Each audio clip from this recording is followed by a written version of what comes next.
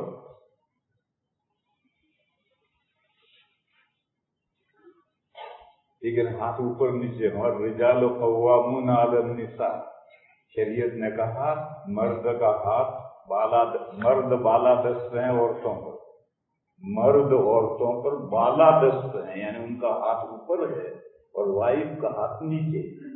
یہ کہے گا بالا دست، کہے گا زیر دست سنے تو گھر جنت کا نمونہ بنے گا. اور اگر بیوی کا ہاتھ بالا دست کر دو، اس کی ہر بات شوہر مان گئی تو ابھی گھر چلے گا. لیکن اکول اگر ہاتھ ہو گئے تو وہ گھر نہیں چلے گا. دیکھو اسلام میں حقوق ایک طرفہ نہیں ہے. تالی کبھی ایک ہاتھ سے نہیں بجتی، کتنا بھی ہلاؤ تالی نہیں بجے گی، دوسرا ہاتھ ہوگا تو تالی بجے گی. اس لیے اسلام میں حقوق ایک طرفہ ہے ہی نہیں، دو طرفہ حقوق ہے. ماں باپ کے حقوق اولاد پر ہیں تو اولاد کے بھی حقوق ماں باپ پر. استاد کے حقوق طالب علموں پر ہیں تو طالب علموں کے حقوق بھی استاد پر. پیر کے حقوق مریدوں پر ہیں تو مریدوں کے حقوق بھی پیر پر ہیں. بادشاہ کے حقوق پبلک پر ہیں تو پبلک کے بھی حقوق بادشاہ پر ہیں. بڑے بھائی کا حق چھوٹے بھائیوں پر ہے تو چھوٹے بھائیوں کا بھی حق بھی بڑے بھائیوں پر ہے. اسلام میں ایک طرفہ حقوق نہیں ہے، تالی دو ہاتھ سے بجتی ہے. البتہ اسلام کی ایکوالٹی اور غیروں کی ایکوالٹی میں فرق ہے. اسلام کی ایکوالٹی، استاد کے حقوق الگ ہیں، طالب علم کے حقوق الگ، حقوق ہیں ہر ایک کے، مگر حقوق کی نوعیت الگ ہے. ماں باپ کے حقوق بھی ہیں، اولاد کے بھی حقوق ہیں، مگر حقوق کی نوعیت الگ ہے. بادشاہ کے بھی حقوق ہیں، پبلک کے بھی حقوق ہیں، مگر حقوق کی نوعیت الگ ہے. اور اغیار کے یہاں حقوق کی نوعیت ہی ایک نہیں ہے. تو بھی جاب پر جا، میں بھی جاب پر جاتا، تو بھی کھانا ٹیک اوے سے لائیے، میں بھی کھانا ٹیک اوے سے لاؤں گا. ایک میز پر کھائیں گے، تو تیرا کھا میں میرا کھا. تو جب اتنی ایکوالٹی ہے تو بچہ بھی دونوں جنو. چہرہ ہمارا ایک جیسا، بیوی کی داڑھی نہیں، مرد نے بھی صاف کی، تاکہ مرد کا چہرہ بیوی کے چہرے جیسا ہو جائے تو بھی پستان کھلا اور بچہ جن. یہ ہاؤس ہولڈنگ کرتے تو بھی کر ہاؤس ہولڈنگ. یہ غیروں کی بات ہے، اسلام میں یہ نہیں. اسلام میں ہر ایک کے حقوق کی نوعیت الگ. اسلام کی ایکوالٹی یہ ہے. اسی سلسلے میں ایک واقعہ سنا کر بات ختم کروں. حضرت فاروق اعظم رضی اللہ تعالیٰ عنہ کے دور کا واقعہ ہے. ایک آدمی آیا اور اس نے حضرت عمر سے کہا میرا بیٹا میرا کہنا نہیں مانتا. تو حضرت عمر کو بڑا تعجب ہوا، تو خیر القرون کا زمانہ تھا، بیٹا باپ کی بات نہ مانے. حضرت نے ایک آدمی کو بھیجا، جاؤ اس کے بیٹے کو بلا کر لو. باپ بیٹھا ہے، اس کا بیٹا آیا 20 سال کا جوان تنومن خوبصورت آیا، سلام کیا، السلام علیکم یا امیر المومنین. حضرت نے جواب دیا اور حضرت نے پوچھا کہ یہ جو بیٹھے ہیں ان کو جانتا ہے؟ تو اس نے کہا جانتا ہوں، میرے ابا ہیں. تو حضرت عمر نے کہا کہ یہ تیری شکایت لے کر آئے ہیں کہ تو اپنے باپ کی بات نہیں مانتا. تو اس بیٹے نے کہا صحیح شکایت لے کر آئے. اب حضرت عمر کے سامنے تو بات کرتے ہوئے پیشاب خطا ہو جاتا ہے. اب وہ بے تکلف کہتا ہے کہ صحیح شکایت کر کے آیا، میں بات نہیں مانتا ان کی. اب حضرت عمر ڈھیلے پڑ گئے. حضرت عمر بہت کڑک تھے، لیکن سامنے والا کڑک ہو اور برحق کڑک ہو تو حضرت ڈھیلے پڑ جاتے. کیوں بیٹے کیوں نہیں مانتا ابا کی بات؟ تو بیٹے نے پوچھا کہ کیا حضرت ابا کی بات ماننا ضروری ہے؟ تو حضرت عمر نے فرمایا ہاں ضروری ہے، یہ باپ کا حق ہے اولاد پر کہ اولاد باپ کی بات مانے. تو اس بیٹے نے پوچھا باپ ہی کا حضرت حق ہے یا اولاد کے بھی کوئی حق ہے؟ تو حضرت عمر نے کہا نہیں، حقوق ایک طرفہ نہیں ہے، حقوق دو طرفہ. ماں باپ کے حقوق اولاد پر ہیں تو اولاد کے بھی حقوق ماں باپ پر. اس لڑکے نے کہا حضرت میں یہ جاننا چاہتا ہوں کہ اولاد کا ماں باپ پر کیا حق ہے؟ تو حضرت عمر نے کہا اولاد کے 3 حق ہیں. جب آدمی شادی کرے تو نیک صالح لڑکی سے شادی کرے تاکہ اس کی کوکھ سے جو اولاد پیدا ہو وہ نیک پیدا ہو. پھر جب اولاد پیدا ہو جائے تو اس کا نام رکھے، کیونکہ نام کا بھی حصہ، برا نام ہوگا برا ہی آئے گا، اچھا نام ہوگا اچھا ہی آئے گا. پھر بچہ اولاد جب بڑی ہو جائے تو ان کی دینی تعلیم و تربیت کرے. یہ اولاد کے باپ پر 3 حق. تو اس نوجوان نے کہا کہ حضرت سنیے، یہ میرے ابا بیٹھے، انہوں نے لو کی شادی کی. ایک آوارہ عورت تھی جو بدنام تھی، اس سے شادی کی، وہ میری ماں ہے. اور جب میں پیدا ہوا تو میرا نام ابا نے رکھا ہے جوعل. جوعل کے معنی گوبریلا. گوبر میں، بھینس کے گوبر میں ایک کیڑا سوراخ کر کے گوبر اندر لے جاتا، مٹی باہر لاتا ہے، اس کو گوبریلا کہتے ہیں. عربی میں اس کا نام ہے جوعل، اور میرا نام رکھا ہے جوعل گوبریلا. اور میں 20 سال کا ہو گیا ہوں، میں دین کا ایک حرف نہیں جانتا. تو حضرت عمر رضی اللہ تعالی عنہ اس باپ پر اتنا غصے ہوئے کہ دربار سے نکال دیا اور کہا تم نے اولاد کے جو حق تلفی کیے ہے پہلے تلافی کرو اس کی، پھر کمپلینٹ لے کر آؤ. میرے بھائیوں، اولاد کے جیسے حق ہے، 3 حق ہیں، تو پھر باپ کا حق ہے کہ اولاد اس کی بات مانے. ایک طرفہ حقوق نہیں ہے، 2 طرفہ ہیں، مگر حقوق کی نوعیت الگ ہے. آج کل ہمارے بہت سے بھائی اپنی اولاد کی نالائقی کے شکوے کرتے ہیں، لیکن وہ نہیں جانتے کہ انہوں نے اولاد کی کیا حق تلفیاں کر رکھی ہیں. میں گارنٹی سے ایک بات کہتا ہوں، تم نیک صالح لڑکی سے شادی کرو، لو کی شادی مت کرو. پھر جب بچہ پیدا ہو تو اس کا اچھا نام رکھو. بدھو نام مت رکھو. ہمارے یوپی میں بدھو نام رکھتے ہیں. بدھو وہ جو بدھ کے دن پیدا ہو، بدھو ہے نا، بدھ کے دن پیدا ہو. اچھا نام رکھو. پھر اس کو دینی تعلیم دو.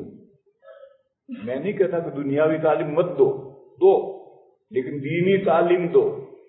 پھر وہ اولاد بڑی ہو کر آپ کی بات نہ مانے تو کمپلینٹ لے کے میرے پاس آؤ. ناممکن ہے وہ بات نہ مانے.